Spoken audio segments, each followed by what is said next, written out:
நாகப்பட்டினம் மாவட்டம் வேளாங்கண்ணியை அடுத்த சின்னத்தும்பூர் கிராமத்தில் அமைந்துள்ள பழமை வாய்ந்த ஸ்ரீ சிங்க மகா காளியம்மன் ஆலயம் அமைந்துள்ளது.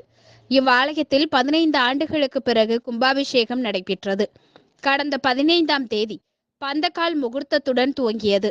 தொடர்ந்து வாஸ்து சாந்தியுடன் முதல் கால பூஜையுடன் பூர்ணாகுதி நடைபெற்றது. 2ஆம் கால யாகசாலை பூஜைகள் நிறைவு பெற்று மகா பூர்ணாகுதி நடைபெற்றது.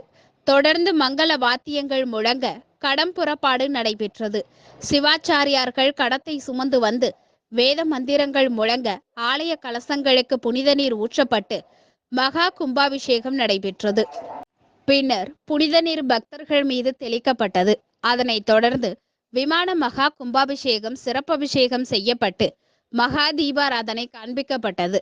இதில் சுற்றுவட்டார பகுதிகளை சேர்ந்த திரளான பக்தர்கள் பங்கேற்று சுவாமி தரிசனம் செய்தனர்.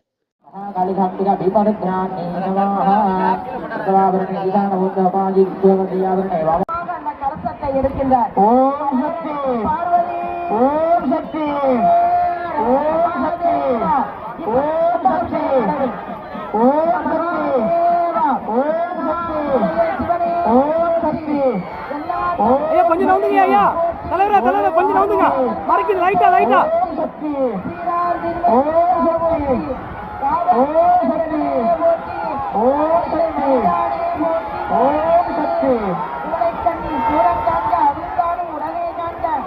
ரொம்ப அற்புதங்க இந்த சிவாச்சாரியா